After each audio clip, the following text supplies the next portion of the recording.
Hello दोस्तों, आपका बंदो क्लासेस में एक बार स्वागत है। 1 मई 2024 उत्तर प्रदेश दैनिक समसामयिकी से बनने वाले सभी महत्वपूर्ण करंट अफेयर्स के प्रश्नों को देखेंगे, जो आपके सभी प्रतियोगी परीक्षाओं के लिए काफी महत्वपूर्ण होने वाला है। तो चलिए बिना देरी किए हुए आज के सेशन का पहला प्रश्न देखते हैं। तो आज के सेशन का पहला प्रश्न है, संघाई सहयोग संगठन रक्षा मंत्रियों की बैठक कहां आयोजित की गई है? ओमान, ईरान, कजाकिस्तान या श्रीलंका? तो भी हाल ही में जो एससीओ है, इसके रक्षा मंत्रियों की एक बैठक आयोजित की गई।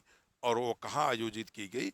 तो कजाकिस्तान में। यानी आपका राइट आंसर क्या हो जाएगा? सी वाला आपका राइट आंसर हो जाएगा, कजाकिस्तान में। आइए इससे रिलेटेड कुछ और फैक्ट देखते हैं। रक्षा सचिव श्री गिरिधर अरमाने ने 26 अप्रैल 2024 को अस्ताना, कजाकिस्तान में संघाई सहयोग संगठन यानी एससीओ के रक्षा मंत्रियों की बैठक में क्या लिया? हिस्सा लिया।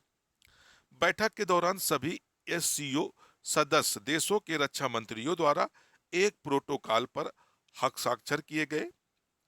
बैठक के बाद एक संयुक्त विज्ञप्ति जारी की गई, जिसमें एससीओ के रक्षा मंत्रियों ने अन्य पहलों के अलावा एक पृथ्वी, एक परिवार, एक भविष्य के विचार को विकसित करने की सहमति व्यक्त की है, जो वसुधैव कुटुंबकम के प्राचीन भारतीय दर्शन का क्या है? परिचायक है। आइए और कुछ फैक्ट देखते हैं। तो संघाई सहयोग संगठन के हल्की सी जानकारी यानी कुछ इससे जुड़े फैक्ट के बारे में हम लोग देख लेते हैं। इसकी स्थापना 2001 में संघाई में की गई थी। में रूस, चीन, गिरगिज, गणराज्य, कजाकिस्तान, तजाकिस्तान और उज्बेकिस्तान के राष्ट्रपतियों द्वारा एक शिखर सम्मेलन में की गई थी। वर्तमान में इसके सदस्य देशों में कजाकिस्तान, चीन, गिर्गिस्तान, रूस, तजाकिस्तान, उज्बेकिस्तान, भारत और पाकिस्तान शामिल हैं। अभी वर्तमान में 8 सदस्य हैं और एक सदस्य ईरान। ईरान इसमें औपचारिक रूप से, ईरान जो है इसमें औपचारिक रूप से क्या है? शामिल हो गया है। तो हम कह सकते हैं कि 8+1 यानी टोटल इसके अब कितने सदस्य हो गए हैं? 9 सदस्य हो गए हैं। भारत को वर्ष 2005 में इसका पर्यवेक्षक बनाया गया था। वर्ष 2017 में भारत, पाकिस्तान इसके अस्थायी सदस्य बने थे। तो मुझे उम्मीद है कि यहां तक आपको ये बातें समझ में आ गई होंगी। तो आइए अगला प्रश्न देखते हैं। अगला प्रश्न है, हाल ही में किस देश की संसद ने समलैंगिक संबंधों को अपराध घोषित करने वाला विधेयक पारित किया है? Iraq, Qatar, Pakistan, Mozambique?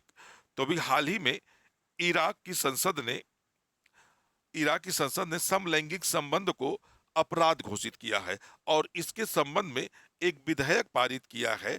अगर इस के संबंध में कोई भी व्यक्ति समलैंगिक विवाह करता है तो उसे 14 से यानी 14 से 15 साल तक 15 साल तक जेल हो सकती है। 15 साल तक जेल का प्रावधान किया गया है। आइए इससे रिलेटेड कुछ और फैक्ट देखते हैं। यानी हमारा राइट आंसर क्या हो जाएगा? ए वाला यानी इराक। इराक की संसद ने समलैंगिक संबंधों को अपराध बनाने वाला एक बिल पारित किया है, जिसमें 10 से 15 साल तक की जेल की सजा का प्रावधान किया गया है। नए कानून के तहत ट्रांसजेंडर लोगों को 1 से 3 साल तक की जेल का भी हो सकती है। अगर ट्रांसजेंडर जो है आपस में शादी करते हैं तो इनको भी इस कानून के तहत रखा गया है, लेकिन इनको सजा का जो प्रावधान किया गया है वो कम किया गया है। कितना? 1 से 3 साल तक सजा हो सकती है। समलैंगिक या वेश्यावृत्ति को बढ़ावा देने वाले लिंग परिवर्तन, सर्जरी करने वाले डॉक्टर, जानबूझकर महिलाओं की तरह व्यवहार करने वाले पुरुष, पत्नी की अदला बदली में शामिल लोगों को भी नए कानून के तहत जेल की सजा का सामना करना पड़ेगा। तो यह एक व्यापक कानून है जो इराक की संसद के द्वारा अभी हाल ही में इसे क्या किया गया है, पारित किया गया है। आइए अगला प्रश्न देखते हैं। अगला प्रश्न है, 21वीं अंडर 20 एशियाई एथलेटिक्स चैंपियनशिप 2024 में किस खिलाड़ी ने गोल्ड मेडल जीता है? अमनदीप सिंह, शांतनु झा, विनय कुमार शर्मा या हर्षित कुमार? तो 21वीं अंडर 20 एशियाई एथलीट चैंपियनशिप 2024 में हर्षित कुमार ने भारत के लिए क्या जीता है? गोल्ड मेडल जीता है। यानी इस प्रतियोगिता में भारत के लिए हर्षित कुमार ने कौन सा मेडल जीता है? तो गोल्ड मेडल मेडल जीता है। आइए इससे रिलेटेड कुछ और फैक्ट देखते हैं। भारतीय एथलीटों ने 21वीं अंडर 20 एशियाई एथलीट चैंपियनशिप 2024 में पदक जीतने का सिलसिला जारी रखते हुए हर्षित कुमार ने हैमर थ्रो स्पर्धा में स्वर्ण पदक जीता है। तो ये भी आपको याद रखना है कि किस प्रतियोगिता में ये स्वर्ण पदक जीता है। तो हैमर थ्रो स्पर्धा एक होती है, उसी में हर्षित कुमार ने भारत के लिए स्वर्ण पदक जीता है। आयोजन के तीसरे दिन के अंत में भारतीय एथलीटों ने 5 पदक जीते, जिसमें 1 स्वर्ण, 2 रजत, 2 कांस्य पदक थे। भारतीय एथलीटों द्वारा जीते गए पदकों की कुल संख्या कितनी है? 18 है। यानी इस प्रतियोगिता में भारतीय एथलीटों ने कुल 18 पदक जीते हैं। आइए इस प्रतियोगिता के संबंध में कुछ और फैक्ट देखते हैं। यानी 21वीं एशियाई अंडर 20 एथलीट चैंपियनशिप 2024 के बारे में थोड़ी सी जानकारी हम लोग देखते हैं। 21वीं एशियाई U20 एथलीट चैंपियनशिप का आयोजन 24 अप्रैल से 27 अप्रैल 2024 तक दुबई में मेजबान यूई एथलीट फेडरेशन के सहयोग से एशियाई एथलीट्स एसोसिएशन द्वारा की गई थी। इस आयोजन में 20 वर्ष से कम आयु के पुरुष व महिला एथलीट भाग लेते हैं। चैंपियनशिप के 21वें संस्करण में 60 भारतीय एथलीट ने भाग लिया, जिसमें 31 पुरुष और 29 महिलाएं शामिल थीं। आइए अगला प्रश्न देखते हैं। अगला प्रश्न है, आईपी सुरक्षा के लिए अमेरिका ने किस देश को अपनी प्राथमिक निगरानी सूची में शामिल किया है? जापान, स्पेन, भारत या चीन? तो अभी हाल ही में भारत को आईपी सुरक्षा के लिए अमेरिका ने अपनी प्राथमिक निगरानी सूची में क्या किया है? शामिल किया है। आइए इससे रिलेटेड कुछ और फैक्ट देखते हैं। संयुक्त राज्य अमेरिका ने 25 अप्रैल 2024 को बौद्धिक संपदा यानी आईपी सुरक्षा मामले में भारत को निगरानी सूची में रखने का निर्णय लिया है। इस संदर्भ में अमेरिका की ओर से जानकारी दी गई है कि भारत आईपी सुरक्षा के संबंध में दुनिया की सबसे चुनौतीपूर्ण प्रमुख अर्थव्यवस्थाओं में से एक बना हुआ है। इसी कारण क्या चाहता है अमेरिका कि भारत को अपनी आईपी सुरक्षा मामले में इसको निगरानी में सूची में डाला है अमेरिका ने। यूएसटीआर द्वारा जारी 2024 स्पेशल रिपोर्ट 2031 अमेरिका व्यापार प्रतिनिधियों द्वारा जारी 2024 स्पेशल रिपोर्ट 2301 रिपोर्ट में निगरानी सूची में भारत के साथ अर्जेंटीना, चिली, चीन, इंडोनेशिया, रूस और वेनेजुएला भी शामिल है। डोमिनिकन गणराज्य को निगरानी सूची से हटा दिया गया है। इस बार डोमिनिकन जो गणराज्य है इसको निगरानी सूची से हटा दिया गया है। यह रिपोर्ट आईपी सुरक्षा की वैश्विक स्थिति की वार्षिक समीक्षा करती है।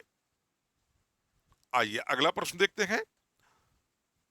अगला प्रश्न है दोस्तों, हाल ही में किस मंत्रालय ने रत्न एवं आभूषण क्षेत्र को अधिकृत आर्थिक संचालक यानी एईओ का दर्जा प्रदान किया है वित्त मंत्रालय, बिजली मंत्रालय, खान मंत्रालय या कृषि मंत्रालय।